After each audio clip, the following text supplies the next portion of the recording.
नमस्कार स्टूडेंट्स, मैं Sunil Bhatt, lecturer mechanical, government polytechnic college Dungarpur से। आज जो हम टॉपिक स्टडी कर रहे हैं वो एमई 201 यानी स्ट्रेंथ ऑफ मटेरियल जो हमारा सब्जेक्ट है, सी सिविल में भी जो चलता है सी 201 नाम से, स्ट्रेंथ ऑफ मटेरियल सब्जेक्ट। और इसके अंदर जो 7th यूनिट है हमारी सिलेबस में, शेयर स्ट्रेस और शेयर स्ट्रेस का डिस्ट्रीब्यूशन, तो उसके बारे में हम डिस्कस करेंगे।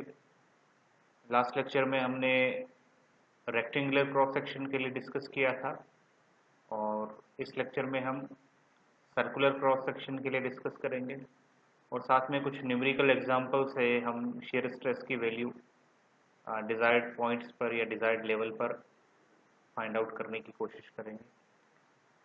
तो शेयर स्ट्रेस, जैसा कि हम पहले देख चुके, शेयर स्ट्रेस का जो मतलब है कि ऐसा जब इस तरीके के लोड जब किसी कंपोनेंट पे लगते हैं कि वो किसी क्रॉस सेक्शन पर या किसी तल पर उसी क्रॉस सेक्शन के पैरेलल डायरेक्शन में लग रहे हैं, तो हम उसको शेयर स्ट्रेस बोलेंगे।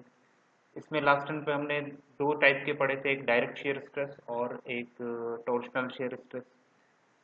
डायरेक्ट शेयर स्ट्रेस में डायरेक्ट लोड की वजह से लगता है और टॉर्शनल के अंदर जो ट्विस्टिंग होती है या मरोड़ा जाता है या ट्विस्ट किया जाता है टॉर्शन, उसकी वजह से लगता है। तो फिलहाल हम जो स्टडी कर रहे हैं वो डायरेक्ट शेयर स्ट्रेस की वजह से क्या डिस्ट्रीब्यूशन आएगा सर्कुलर क्रॉस सेक्शन में, उसके बारे में बात करेंगे।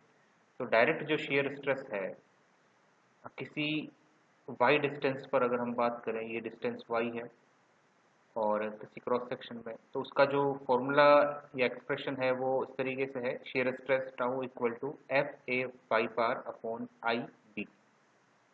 एफ का मतलब जो शेयर लोड यहाँ पर जो लग रहा है उसको हम एफ से रिप्रेजेंट करेंगे। ए का मतलब जिस लेवल पर, यानी यहाँ पर टी जेड इस लेवल पर या इन पॉइंट्स पर हम शेयर स्ट्रेस की बात कर रहे हैं, तो इससे ऊपर मैक्सिमम जितना भी एरिया बच रहा है वो पूरा एरिया हमारा क्रॉस सेक्शन ए में आएगा। वाई बार का मतलब ये होता है कि जो एरिया जिसकी हम बात कर रहे हैं उसके सेंट्रोइड का यहाँ से डिस्टेंस जो है वाई बार में आएगा। और आई का मतलब ये होता है इस पूरे सर्कुलर क्रॉस सेक्शन का मोमेंट ऑफ इनर्शिया इस न्यूट्रल एक्सिस के अबाउट। ये जो न्यूट्रल या उदासीन अक्ष है इसके अबाउट इस पूरे क्रॉस सेक्शन का, इस पूरे अनुप्रस्थ काट का जो है मोमेंट ऑफ इनर्शिया, जड़त्व आघूर्ण जो होगा वो आई से रिप्रेजेंट होगा। बी का मतलब होगा ये विड्थ, ट्रांसवर्स डायरेक्शन बी। अब यहाँ पर रेक्टेंगुलर क्रॉस सेक्शन की अगर हम बात, जो लास्ट टर्न पे हमने देखा था उसके अंदर विड्थ में चेंजेस नहीं होता है। जो न्यूट्रल एक्सिस से चाहे ऊपर जाएं चाहे नीचे जाएं, रेक्टेंगल के केस में बी की वैल्यू चेंज नहीं होती है, लेकिन सर्कुलर में बी की वैल्यू चेंज होती है। और जो एरिया, जो शेडेड एरिया है उसकी वैल्यू, उसको भी हम इजीली फाइंड आउट नहीं कर सकते, हमारे पास कोई फॉर्मूला अवेलेबल नहीं है डायरेक्ट कि हम इसको बता सकें। तो यहाँ पर थोड़ा सा डिफिकल्ट होगा चीज़ों को सोल्व करना। तो हम देखते हैं, for this particular case we don't have standard formula for A and Y bar. हमारे पास वाई बार और एरिया निकालने के लिए, इनकी वैल्यू निकालने के लिए कोई स्टैंडर्ड एक्सप्रेशन नहीं है, कोई वैल्यू हम नहीं निकाल सकते। But we know that a y bar is the moment of inertia for shaded area about neutral axis। यानी जो a y bar अगर इसको कंबाइन तौर पर देखें तो ये इस शेडेड, पूरे शेडेड पोर्शन का मोमेंट ऑफ इनर्शिया भी कहलाएगा न्यूट्रल एक्सिस के अबाउट। तो इसी बेसिस पे हम इसको आगे सोल्व करेंगे। हम क्या करेंगे, क्योंकि ये ग्रेजुअली या रेगुलरली इसमें विड्थ में चेंजेस हो रहा है, तो हम क्या करेंगे, एक शेडेड पोर्शन लेंगे जिसको हम रेक्टेंगल, जिसको आयताकार या रेक्टेंगल मान सकते हैं। तो हम इस शेडेड पोर्शन में से एक छोटी सी स्ट्रिप लेते हैं जो dy विड्थ की है और जो कि y डिस्टेंस यहाँ से दूरी पर है। तो सबसे पहले हम देखेंगे कि इस छोटी सी स्ट्रिप का moment of inertia neutral axis के अबाउट क्या होता है, उसके लिए एक्सप्रेशन निकालेंगे और उसके बाद पूरे शेडेड एरिया का अगर मोमेंट ऑफ इनर्शिया अगर निकालने के लिए हम इसको क्या करेंगे, इंटीग्रेट करेंगे। तो देखिए, for this strip width dy, width कितना हो गया इस स्ट्रिप के लिए, dy हो गया। एरिया जो ये स्मॉल एरिया है, ये छोटा सा जो स्मॉल एरिया इस स्ट्रिप का dy, जो विड्थ है उसका एरिया जो अगर हम देखेंगे तो इसको हम रेक्टेंगुलर यानी आयताकार मान सकते हैं। तो ये पूरी डिस्टेंस को हम बी ले लेते हैं, तो एरिया कितना हो गया बी इंटू डी वाई। और बी की वैल्यू जो है वो इन पे डिपेंड करेगी आर और वाई पर। तो बी को हम लिख सकते हैं twice under root R square minus Y square. तो ये देखिए पाइथागोरस थ्योरम से। तो डी ए की वैल्यू जो होगी B into D Y equal to 2 into capital R square minus Y square into D Y. अब moment of inertia of strip about neutral axis, इस इस स्ट्रिप का न्यूट्रल एक्सिस के अबाउट जो moment of inertia होगा वो कहलाएगा y, क्योंकि ये डिस्टेंस y है और विड्थ इतनी कम है तो y बार और y इस केस में एक ही रहेगा, क्योंकि dy टेंस टू 0 है। तो y की वैल्यू जो है dy बाई 2 अगर ऐड करेंगे तो वो अप्रोक्सीमेटली 0 होगा, तो y बार की जगह y ही लेंगे। तो moment of inertia of this strip about neutral axis will be y dA, और y की वैल्यू जो है dA की वैल्यू यहाँ से रखेंगे 2 into R square minus Y square by D Y. और अगर हम moment of inertia complete shaded portion का निकालना चाहें तो हम इसको इसी चीज़ को इंटीग्रेट करेंगे, लिमिट रख देंगे y से लेकर के r। हम इसको आगे देखते हैं। जब इसको इंटीग्रेट हम करना चाहेंगे तो हमारे लिए जो इंटीग्रेशन होगा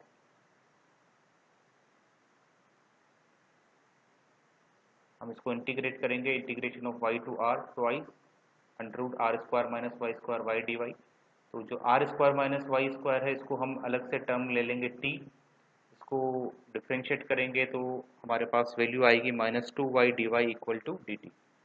तो 2y dy equal to D T रखेंगे और यहाँ पर तो ये वैल्यू आ जाएगी हमारे लिए, जो एक्सप्रेशन बनेगा A Y bar equal to integration of minus root T D T. अब इसको जब सॉल्व करेंगे हम फाइनली जो एक्सप्रेशन आएगा moment of inertia of shaded portion about neutral axis will be 2/3 R square minus Y square power में आ जाएगा 3/2। तो अब यहाँ सर हम अगर शेयर स्ट्रेस निकालना चाहें तो tau equal to F A Y bar upon I.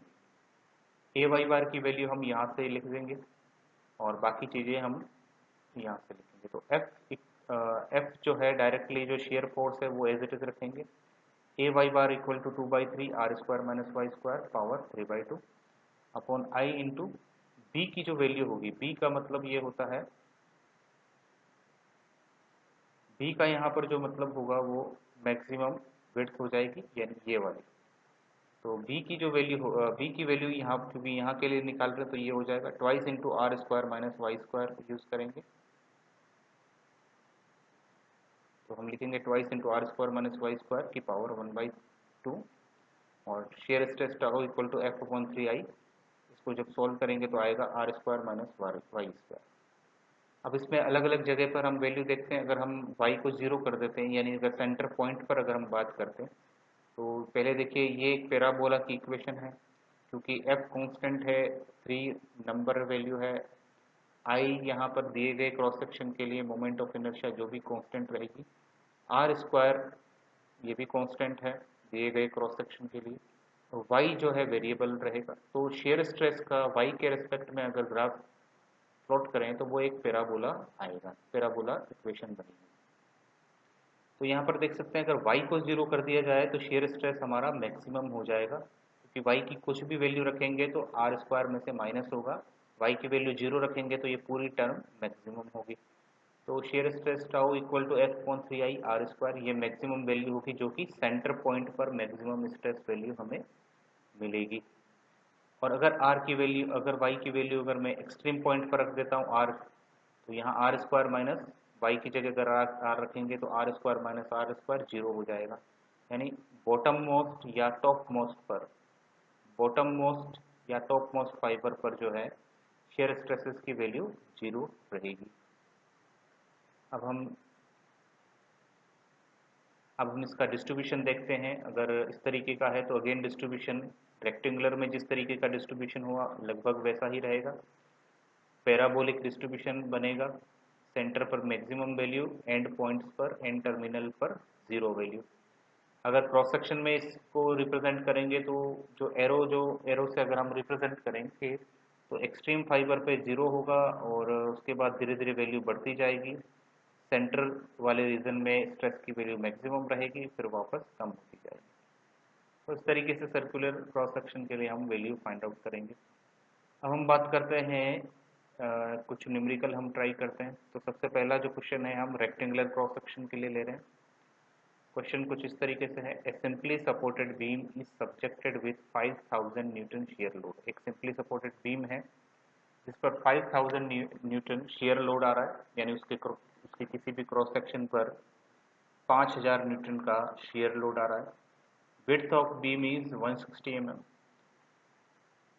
Width of beam यानी जो बीम का जो क्रॉस सेक्शन है उसका जो विड्थ है 160 mm और डेप्थ इज 200 mm। इस क्रॉस सेक्शन की डेप्थ है 200 mm। Find shear stress eight 40 mm from the neutral axis. Neutral axis से 40 mm दूर पर अगर हम शियर स्ट्रेस निकालना चाहें तो कैसे निकालेंगे, इसको हम सोल्व करेंगे। सबसे पहले हम देखते हैं क्या क्या गिवन डायमेंशन है हमारे पास, दी गई डायमेंशंस क्या क्या है वो देखते हैं। तो ये जो एक क्रॉस सेक्शन या अनुप्रस्थ काट है जो कि किसी बीम का है और इस पर जो लोड आ रहा है एफ की वैल्यू 5000 न्यूटन दे रखी है।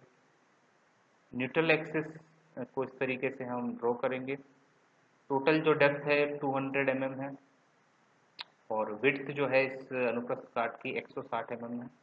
हमें जो शेयर स्ट्रेस की वैल्यू निकालनी है, जैसा कि हम जानते हैं कि चाहे ऊपर की तरफ जाएंगे या चाहे नीचे की तरफ जाएंगे हमारी शेयर स्ट्रेस की वैल्यू बदलती जाएगी। हमें जो दिया गया है वो यहाँ पर इस लेवल पर हमारी शेयर स्ट्रेस की वैल्यू कितनी है वो फाइंड आउट करनी है। तो हमें 40 mm डिस्टेंस पर शेयर स्ट्रेस की वैल्यू पता करनी है। तो B equal to 160 mm, D equal to 200 mm, Y जो है जहाँ पर हमें पता करना उसको 40 mm रखा। अब जैसा कि हम जानते हैं कि किसी रेक्टेंगुलर यानी आयताकार अनुप्रस्थ काट के लिए मोमेंट ऑफ इनर्शिया जो होता है I equal to 1/12 BD cube होता है। B का मतलब ये वाले डिस्टेंस और D का मतलब जो अ, जो डिस्टेंस जो है न्यूट्रल एक्सिस जिसको दो पार्ट में डिवाइड करती है वो D के तौर पे ले लें। और अब उसको आगे हम सोल्व करते हैं। तो यहाँ देखिए इसको, तो शेयर स्ट्रेस की जो वैल्यू आएगी यहाँ पर हमारे लिए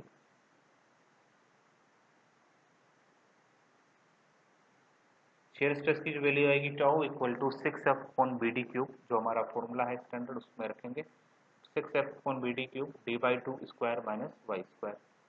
अब F की वैल्यू 5000 तो 5000 यहाँ रखेंगे, B की वैल्यू 160 mm, D की वैल्यू 200 mm और 6 यहाँ पर हमने रख दिया। अब D की वैल्यू अगेन 200 तो 200 डिवाइड बाई 2 रखेंगे, इसको स्क्वायर करेंगे माइनस y की जो हमें वैल्यू रखनी 40 mm तो उसका स्क्वायर हो जाएगा। जब इसको सॉल्व करेंगे इस पूरी एक्सप्रेशन को जब हम सॉल्व करेंगे तो हमारे पास इसकी वैल्यू आएगी 0.197 न्यूटन पर mm स्क्वायर इसकी वैल्यू आएगी। तो एक क्वेश्चन और लेते हैं, इस बार सर्कुलर क्रॉस सेक्शन के लिए लेते हैं। तो एक सर्कुलर रोड है हमारे पास, a circular rod of diameter 20 mm is subjected with 1000 newton shear force. यानी एक रोड है हमारे पास सर्कुलर या सिलेंड्रिकल रोड जिसका क्रॉस सेक्शन यानी अनुप्रस्थ काट सर्कुलर है, उसकी डायमीटर है जो है 20 mm है और लोड जो उस पर लग रहा है 1000 न्यूटन लग रहा है। Find the shear stress eight 5 mm from neutral axis. ये जो न्यूट्रल एक्सिस है इससे 5 mm ऊपर 5 mm डिस्टेंस पर जो है हमारा शेयर स्ट्रेसेस हमें पता करना है। तो यहाँ पर गिवन वैल्यू क्या हो जाती है, डी यानी डायमीटर हमारे पास 20 mm है, लोड जो शेयर फोर्स है 1000 न्यूटन है, वाई की वैल्यू हमें दे रखी है 5 mm दे रखी है। अब जो हमें पता करना है, हमारे पास जो स्टैंडर्ड जो फॉर्मूला है शेयर स्ट्रेस का वाई के रेस्पेक्ट में जो हमने डिराइव किया है, shear stress equal to F upon 3 I R square minus small S R square minus small Y square. अब यहाँ पर r की जो वैल्यू हम रखेंगे, आप देख सकते हैं डायमीटर 20 है तो r की वैल्यू 10 mm हो जाएगी। y की जो वैल्यू हम रखेंगे 5 mm रखेंगे और एफ की जो वैल्यू रखेंगे वो 1000 और आई की जो वैल्यू हमें पता करना पड़ेगा। तो एक किसी सर्कुलर क्रॉस सेक्शन के लिए जो आई की वैल्यू होती है, यानी मोमेंट ऑफ इनर्शिया की जो वैल्यू होती है वो 5/64 d⁴ होती है। इसको जब सोल्व करेंगे 3.14 डिवाइड बाई 64 20 पावर 4 और इसकी वैल्यू 7850 पावर 4 आ जाती है। इन सारी चीज़ों वैल्यूज़ को यहाँ रखेंगे तो देखिए tau equal to 1000 divide by 3 into 7850 और इधर आ जाएगा 10 स्क्वायर माइनस 5 स्क्वायर। इसको सॉल्व करेंगे तो हमारे पास वैल्यू आ जाएगी shear stress equal to 3.18 newton पर mm स्क्वायर। तो इस तरीके से हम जो है शेयर डायरेक्ट शेयर स्ट्रेसेस से रिलेटेड प्रॉब्लम सॉल्व करेंगे। Thank you students.